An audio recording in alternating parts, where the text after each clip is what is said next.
आज पूरे देश को राहुल गांधी के संसद में दिए गए भाषण का इंतजार था, क्योंकि राहुल गांधी की संसद की सदस्यता हाल ही में बहाल हुई है और देश ये इंतजार कर रहा था कि राहुल गांधी संसद में अपनी वापसी के बाद पहला भाषण कब देंगे और उस भाषण में वो क्या कहने वाले हैं। इसलिए आज हम राहुल गांधी के भाषण का एक ब्लैक एंड व्हाइट विश्लेषण आपके लिए करेंगे और संसद में उनकी वापसी के बाद पूरे देश को इसी का इंतजार था और हम उनके इस भाषण का आज सबसे सच्चा और सबसे निष्पक्ष विश्लेषण आपको दिखाएंगे। यह ऐसा विश्लेषण होगा जो राहुल गांधी के समर्थकों को भी संतुष्ट करेगा और उनके विरोधियों को भी उतना ही पसंद आएगा। इसलिए आज हम ये चाहेंगे कि कांग्रेस के नेता और कांग्रेस में के कार्यकर्ता जो हैं, कांग्रेस में विश्वास करने वाले उनके जो समर्थक हैं, वो भी आज का ये विश्लेषण देखें और बीजेपी के जो लोग हैं या जो उनके विरोधी हैं वो भी। असल में राहुल गांधी के भाषण से भी ज्यादा आज संसद में दी गई उनकी फ्लाइंग किस के बारे में चर्चा हो रही है और कांग्रेस का यह भी आरोप है कि आज राहुल गांधी के खिलाफ लोकसभा में ब्लैकआउट की एक साजिश रची गई जिसके पीछे सरकार है। राहुल गांधी ने आज पूरे 183 दिनों के बाद लोकसभा में अपना भाषण दिया और यह भाषण लगभग 36 मिनट का था, 36 मिनट्स। आप में से बहुत सारे लोगों ने यह भाषण शायद दिन में नहीं देखा होगा क्योंकि ये आज दिन में भाषण दिया गया था। हो सकता है आप लोग बाहर रहे होंगे, अपने काम पर रहे होंगे, लेकिन आज इन 36 मिनटों में क्या हुआ उसका पूरा लेखा जोखा हम आपको बताएंगे। और 36 मिनट का ये जो भाषण था, इस पूरे 36 मिनट के दौरान राहुल गांधी का चेहरा संसद टीवी की स्क्रीन पर सिर्फ 15 मिनट और 37 सेकंड तक रहा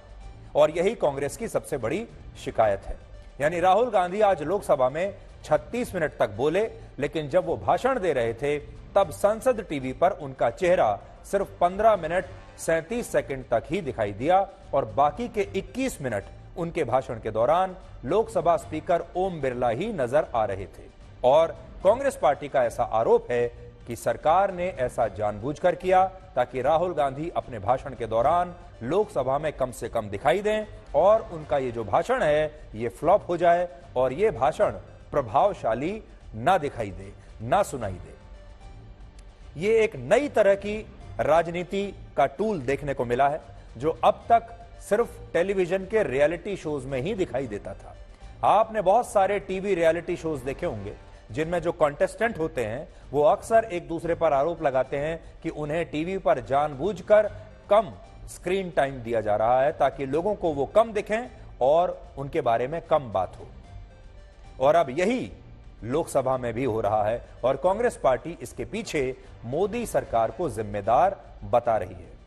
तो सबसे पहली बात तो यह है कि आज लोकसभा की जो प्रोसीडिंग्स चल रही थी, कांग्रेस पार्टी के आरोप को अगर हम सही माने तो ऐसा लग रहा था जैसे ये किसी रियलिटी शो का, किसी टेलीविजन पर आने वाले रियलिटी शो का स्टूडियो है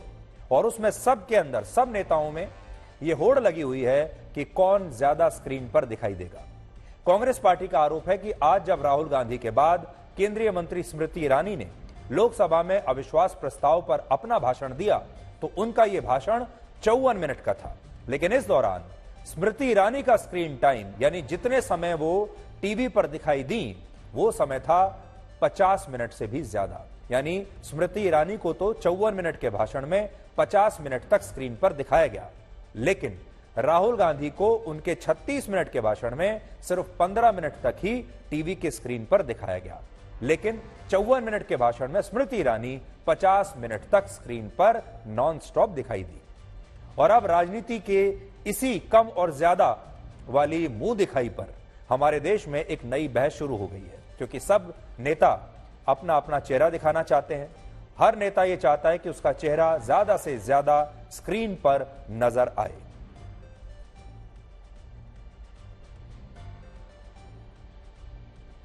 मगर आज जो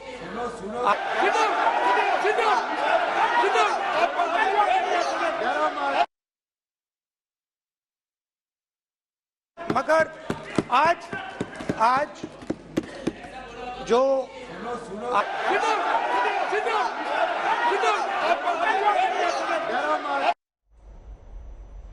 तो लोकसभा आज एक टीवी स्टूडियो जैसा बन गया और मुद्दा इस बात पर है बहस का कि राहुल गांधी को कम एयर टाइम दिया गया है और राहुल गांधी कम समय के लिए टीवी पर दिखाई दे रहे थे। आज सभी लोगों को राहुल गांधी के भाषण का बड़ी बेसब्री से इंतजार था और हर कोई यही सुनना चाहता था कि संसद की सदस्यता बहाल होने के बाद जब राहुल गांधी लोकसभा में अपना भाषण देंगे तो इस भाषण में वो सरकार से कौन कौन से सवाल पूछेंगे, प्रधानमंत्री मोदी पर वो कितना दबाव डाल पाएंगे। लेकिन दोपहर 12:10 पर जब राहुल गांधी का भाषण शुरू हुआ तो उन्होंने शुरुआत में ही ये कह दिया कि आज वो दिमाग से नहीं बल्कि दिल से बोलने वाले हैं और आज उनके भाषण में वो गौतम अडानी की बात भी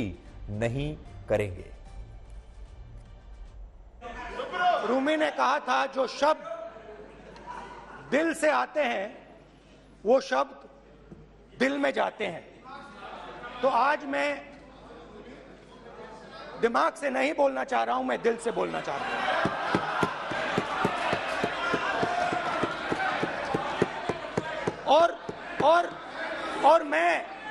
और मैं आज आप लोगों पर इतना आक्रमण नहीं करूंगा। मतलब एक दो गोले जरूर मारूंगा मगर इतना नहीं मारूंगा। तो आप रिलैक्स कर सकते हैं। तो आज हम आपको राहुल गांधी के पूरे भाषण के जो मुख्य अंश हैं वो आपको दिखाएंगे, उनका सबसे निष्पक्ष विश्लेषण भी आपके लिए करेंगे और एक एक करके मैं जैसे आगे बढ़ूंगा आप देखते जाएंगे कि उन्होंने अपने भाषण में क्या क्या कहा। लेकिन आगे बढ़ने से पहले थोड़ा सा फ्लैशबैक देख लेते हैं और आज का भाषण सुनने से पहले मैं आपको यह बताना चाहता हूं कि पिछले कुछ महीनों में राहुल गांधी के जीवन में बहुत कुछ ऐसा हुआ है जो पहले कभी नहीं हुआ था और बहुत कुछ ऐसा हुआ है जो किसी हिंदी फिल्म की कहानी से मिलता जुलता है। राहुल गांधी को पहले सब लोगों ने डिस्काउंट कर दिया था, कह दिया था कि वो गंभीर नेता हैं ही नहीं, उनकी राजनीति में कोई दिलचस्पी नहीं है। फिर उन्होंने भारत जोड़ो यात्रा निकाली और भारत जोड़ो यात्रा के दौरान वो काफी लोकप्रिय हुए, लोगों का समर्थन मिला, लगातार टीवी पर छाए रहे और ऐसा लगा जैसे राहुल गांधी की धीरे धीरे वापसी हो रही है। उसके बाद अचानक से उनकी लोकसभा की सदस्यता चली गई, फिर उन्हें अपना मकान खाली करना पड़ा। ये सारी तस्वीरें देश की जनता ने देखी और उनके समर्थकों को ऐसा लगा जैसे राहुल गांधी किसी हिंदी फिल्म के हीरो हैं जिसके साथ फिल्म में बड़ी नाइंसाफी हो रही है, जिस पर लगातार हमले हो रहे हैं और अब ये जो हीरो है क्लाइमैक्स पर वापसी करेगा और वैसा ही हुआ। उसके बाद राहुल गांधी की संसद की सदस्यता वापस आ गई और उनके समर्थक कहने लगे कि राहुल गांधी इज बैक और वो किसी हिंदी फिल्म के हीरो की तरह अब वापस आ गए हैं। अब वापस आने के बाद आज उन्हें भाषण देना था और लोगों को यह उम्मीद थी कि आज वो बहुत जबरदस्त भाषण देंगे, लेकिन राहुल गांधी अपनी उसी स्क्रिप्ट के अनुसार चल रहे हैं जो उन्होंने पहले लिखी और उस स्क्रिप्ट में वो चाहते हैं कि राजनीति कम हो और जो इमोशनल कोशेंट है वो ज्यादा हो, यानी लोगों को भावनात्मक रूप से अपने साथ ज्यादा जोड़ा जाए। और राहुल गांधी एक नेता की तरह नहीं, एक आम आदमी की तरह दिखना चाहते हैं, जैसा वो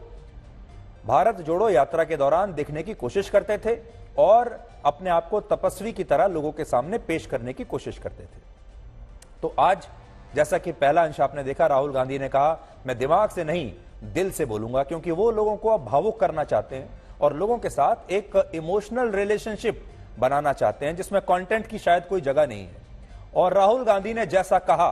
कि वो दिमाग से नहीं दिल से बोलेंगे, आज वैसा ही हुआ भी। राहुल गांधी ने आज जो अपना भाषण दिया उसका 60% से ज्यादा हिस्सा गैर राजनीतिक था, अपॉलिटिकल था और यह भाषण ऐसा था जिसमें राहुल गांधी एक आम आदमी की तरह अपनी बात कहने की कोशिश कर रहे थे। लहजा भी वैसा ही था, शब्द भी वैसे ही थे, अंदाज भी एक आम आदमी जैसा था, नेता जैसा नहीं था। लेकिन बड़ी बात यह है कि इस 36 मिनट के भाषण में 16 मिनट से ज्यादा समय तक राहुल गांधी अपनी भारत जोड़ो यात्रा का अनुभव ही सदन को बताते रहे